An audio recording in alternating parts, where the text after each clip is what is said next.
Hello, welcome to Revenant Reads. I'm Vin, and these are the INJ tags. So these tags were both created by Jim over at Jim's Books, Reading, and Stuff. He had made these a while back, a few months ago, and I'm kind of just getting around to them now. I think they're fun, they're quick, I wanted to do them, so I am doing them. I'm doing INJ tags together. As it kind of sounds like, he's using the alphabet in order to create these prompts. So this is for the I tag. The first prompt is, I is for immunity and inoculation. Have you been vaccinated yet? And again, he posted this, I think, in the summer. But here it is. It's January now of 2022. And yes, I'm vaccinated. I've also had my booster shot. And thankfully, if you've been watching my last couple of videos, you'll see that I'm still wearing the same shirt. I'm in the same location. It's because I'm just filming a bunch of videos, one after the other. My kids are in school today. However, I'm not. I'm not working today because my district had to close the school, all the schools in the district, because this is the first Monday after New Year's, after winter break, and there were too many staff with positive COVID tests. So there weren't enough people to staff the buildings. And even in my kids' school district, my kids are in school today, but not all the buses are running because there aren't enough drivers because of COVID infections. So just when we thought that we were going to have a normal school year, that has not turned out to be the case, unfortunately. Now again, I'm filming this on the first Monday of the return. This is January 3rd. You're probably not going to see this until, because I have a whole bunch that I filmed already that I have scheduled to be released. You're probably not going to see this till the following week, I'm guessing. But we had planned, or we had hoped, that we were going to have a semi-normal year this year, except for masks. But unfortunately, it's getting worse again. So I'm hoping we can get back to it. And another disclaimer that I'll have in here, you probably hear the crackling sound. That is because this room has loud heat in the radiators. But this is where I'm filming. So we'll just have to deal with some of the popping noises in the back. Next prompt, I is for Iago. Who's the most sinister villain in your reading and why? I don't know if I'm the most sinister. That's difficult for me to say. I think one of my favorite villains would be Macbeth. From Shakespeare's play. I like his descent, his downfall, his becoming a megalomaniacal, sinister ruler. However, I'd say that the most sinister villain in my reading is probably racism. Earlier in 2021, I had read The Rape of Nanking, what the Japanese did to the Chinese, reading, of course, the Holocaust, what the Nazis did, reading about my own country's history with slavery and the violence that perpetuates. So I'd say that the most sinister villain in my reading is racism. I is for Italy. What is the last book you read by an Italian author? That would be Giorgio Agamben, State of Exception. This is a translated work, kind of a thin work of philosophy.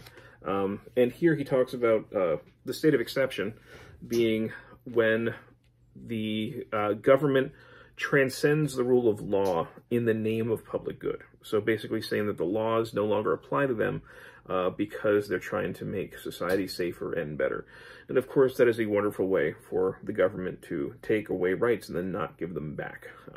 So that's really kind of what this work is. It's kind of a quick history and meditation on that. So this is the last book that I read by an Italian author.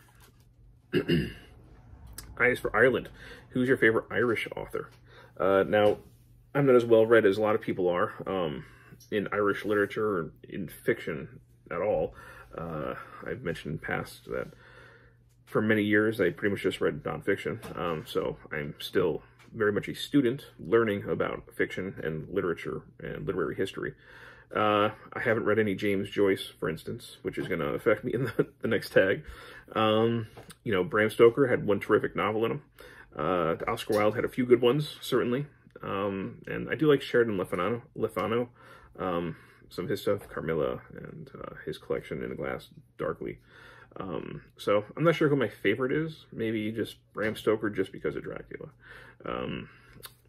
Next one, I is for ink.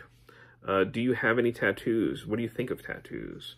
I don't have any tattoos. I have nothing against tattoos. I never saw anything that I looked at and said, yeah, I want that in my body forever. It just didn't appeal to me. The only thing that I think would tempt me is like having my kids' names or something on there. But I haven't been tempted enough by a tattoo to want that on my body and stare at it every single day. Excuse me. I is for inspiration. What book inspired you to do something? I'm not sure if there's any book that inspired me in specific ways. I would say that, you know, travel books inspire me to want to travel. Books of science and wonder about the world inspire me to look at the world more closely. It's those kinds of things. It's not an individual book, but books in general inspire me to think more deeply, to look more closely, you know, and to maybe feel more acutely. So, you know, that in that way, I would say I'm inspired. I is for Istanbul. Which city or cities would you like to see before you die, and why? I do want to go back to Europe and see more cities in Europe. Yeah, I want to go to London, which I know is, you know, I think a lot of London looks like New York City because of the Blitz. Yeah, I do want to see parts of London. I want to go to Edinburgh. I want to go to Prague. I'd like to go to some of the Scandinavian cities. Of course, they're ridiculously expensive, so I'm not going to afford those anytime soon. But yeah, many or if not most European cities, major ones at least, I would certainly like to do. I'd like to, you know, just get a Eurail pass or something like that and go to a bunch of them. You know, there are certainly American cities I still want to hit. My list is pretty endless, and I'm not too picky, but there's certainly quite a few that I want to go. I do love traveling, and I can't wait to do it again. I is for many book titles. What is the last book you read beginning with an I? I had to go back and look.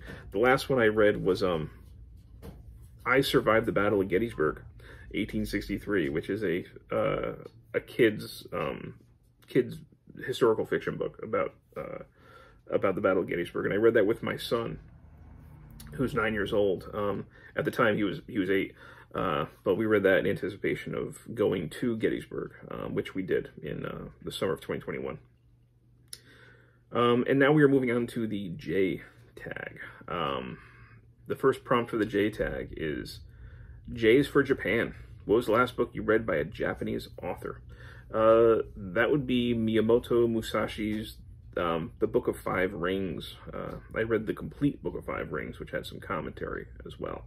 But that's basically his, you know, his kind of fighting philosophy and practical advice when it came to fighting, especially like two-sword fighting. So that's the last one that I read, and that was in the first part of 2021. J is for Jamaica. What was the last book you read by an author from the Caribbean? I have no idea. I don't know. You know, in the past year, I've read some stuff by Alexander Hamilton, who grew up in the Caribbean, right? That's about I know. I might have read people that I just didn't know they were from the Caribbean. I'm certainly not as self-conscious about locations or origins of some of my authors as some people. I know Jim is actually really good at that. He's purposely, or he had been purposely trying to read things from different parts of the world, which I think is admirable. I just haven't necessarily done that, so I'm not quite sure where some of these authors come from. J is for Jane Austen and July. What are you reading for Jane Austen July? Obviously, he did this one in July of 2021. If you were late to the party, what did you read for Jane Austen July? So I am obviously very, very late to the party, and I didn't read anything for Jane Austen July this past year, although in 2022, I do hope to participate in it. J is for joke. Tell us a bookish joke. I don't have bookish jokes. I think in my social circle, I'm known for being a humorous, funny person, but that's more like off the cuff humor. finding right moments to say something inappropriate and funny sometimes. You know, so that's more where my humor lies, with very dry sarcasm sometimes. But I don't really know jokes necessarily, so I can't really do this one. And the next one I'm not going to do too well with either. J is for James Joyce. What is your favorite novel by James Joyce? I haven't read James Joyce yet. Have you been brave enough to tackle Finnegan's Wake? Nope. J is for Jaguar. This is the last one.